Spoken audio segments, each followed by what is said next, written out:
Batch 23 batch আর কি, মানে যারা 23 ব্যাচের অর্থাৎ ইন্টার সেকেন্ড ইয়ারে পড়তো আর কি। তো ইন্টার সেকেন্ড ইয়ারে পড়ার সময় সে আমাকে একদিন কল দিল।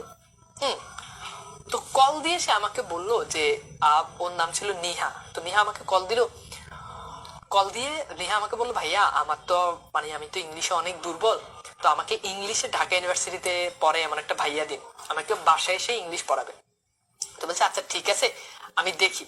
তো সেই বছরই একটা ছেলে মানে আমার একটা স্টুডেন্ট আর কি, ওর নাম হচ্ছে রাফি। তো রাফি সেই বছর ঢাকা ইউনিভার্সিটিতে চান্স পেয়েছে, ও রাফি 29তম হয়েছে এবং রাফি হচ্ছে তোমার ইংলিশ নিয়ে পড়তেছে। তো আমি রাফিকে বললাম যে রাফি তুমি গিয়ে তাকে হচ্ছে গিয়ে একটু পড়াও। তো প্রথম দিকে রাফি পড়াবে না, পরে রাফি নিজে এসে বলছে যে ভাইয়া টিউশন করানো দরকার, আপনি একটা টিউশন দিন, কারণ টিউশন করলে হচ্ছে হাত খরচ আসে ভালো।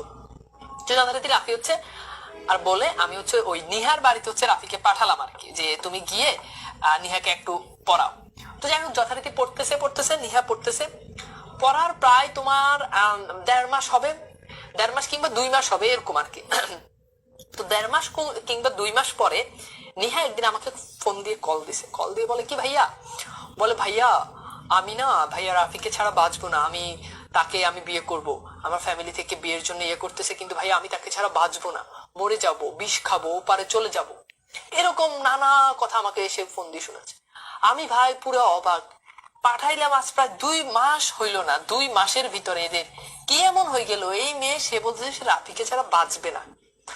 এখন ব্যাপারটা নিয়ে আমি খুব গুরুতর, আমি ভাবছি যে মেয়ে হয়তো এমন পাগল পাগল করে, এই মেয়ে একটু পাগল টাইপের, হয়তো ছেলে ঠিক আছে, ছেলে ভালো। তো যাই হোক আমি ছেলেকে কল দিলাম যে বাবা এই অবস্থা, নিহা আমাকে এরকম এরকম বলছে। এখন রাফি আমারে কি বলছে শোনো, সে আমার বলছে ভাইয়া ও ঠিকই বলেছে, বাঁচলে একসাথে বাঁচবো, মরলে একসাথে মরবো। এখন আমি তো অবাক ভাই, আজ এত বছর ধরে পড়াইতেছি, কেউ আমার এই কথা বললো না যে না পাইলে মরে যাবে, বিষ খেবো। এই বলার ভিতরে কি এমন আছে, 2 মাস গেছে কয় বাঁচলে একসাথে বাঁচবো, মরলে একসাথে মারবো, পোলায় কয় মাইয়াও কয়। এখন ছেলেটা যে ছিল, ছেলেটা কিন্তু খুব ভালো ছিল, কথাটা খুব মনোযোগ দিয়ে শোনো।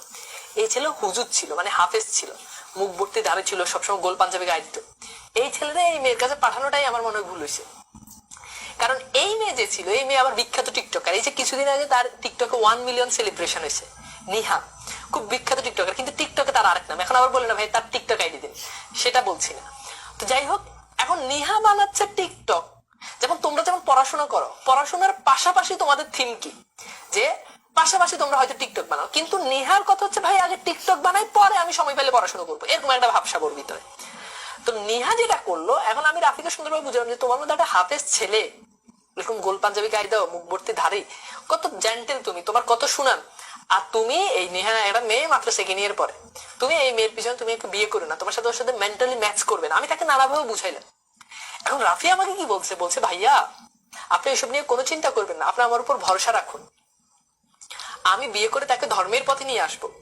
এই রাফি আমাকে বলতেছে সে বিয়ে করে নিহাকে সে ধর্মের পথে নিয়ে আসবে, এই মর্মে সে আমার কথায় আমার সাথে কথা বললো। যাই হোক সে ধর্মের পথে নিয়ে আসবে, আলহামদুলিল্লাহ। কেউ যদি কাউকে যদি ধর্মের পথে নিয়ে আসে, সে যদি বিয়ে করে যদি ওকে যদি টিকটক থেকে যদি বাইর করে আনতে পারে, তাহলে আমার কোনো অসুবিধা নেই। তো যাই হোক যথারীতি সে কি করলো, তাকে ওই টিকটক থেকে সে বের করে আনবো। পরবর্তীতে জানলাম যে তারা বিয়েও করে ফেলছে। তো যাই হোক বিয়ে করে ফেলছে অল্প, এটা ভালো দিক যে খুব বেশি প্রেম করে নাই, হয়তো মানে 4-5 মাস হয়তো ছিল। এখন বিয়ে করার পরের ঘটনাটা তোমাদেরকে একটু বলি। বিয়ে করার পরে যেটা হয়েছে সেটা হচ্ছে গিয়ে নেট প্রবলেম নাই। বিয়ে করার পর যখন ফেসবুকে ঢুকলাম, ওরা বিয়ে করছে। এখন বিয়ে করার কয়দিন পর ফেসবুকে ঢুকছি, আগে ফেসবুকে ঢুকলে দেখতাম খালি মাইয়াই নাচতো, এইবার যখন ফেসবুকে ঢুকি বিয়ে করার পরে, দুজন যখন বিয়ে করছে রাফি আর নিহা, এখন দেখি যে দুজন একসাথে টিকটক ভিডিও বানায়, এখন নাচানাচি করে দুইটা এক লগে। ওই দিন আমি ওই ইয়েতে লাস্ট যেদিন দেখছি, মানে ব্লক মারার আগের দিন দেখছি দুইজনে পাপি পাপি চমলক্ষ গান দিয়ে দুটো একসাথে নাচতেছে। একটা ভালো ছেলে, খেয়াল করে দেখো, খুব ভালো একটা ছেলে ছিল এই ছেলে। এই মেয়ের বিয়ে করার পর আগে খালি মেয়ের নাচানাচির ভিডিও বানাইতো, এখন দুইজন মিলে একসাথে ভিডিও বানায়। এখান থেকে আমরা কি শিখলাম বাবারা? এখান থেকে আমরা শিখলাম যে বেডির ধারে কাছে যাওয়া যাবে না, গেলে তুমি নিজেই চেঞ্জ হয়ে যাবে বাবা। তুমি কি তাকে, ওই ছেলে আমার বলছে যে তাকে ধর্মের পথে নিয়ে আসবে, উল্টা তার পথে নিয়ে গেছে, টিকটকের পথে নিয়ে গেছে। বুঝতে পারতেছো? কই ধর্মের পথে যাবে, উল্টা তারা নিয়ে আসছে টিকটকের পথে। এখান থেকে কি শিখলা বাবা? যে এদের কাছে যাওয়া যাবে না, মেয়ে হচ্ছে পৃথিবীর সবচেয়ে বড় প্রভাবক। বুঝতে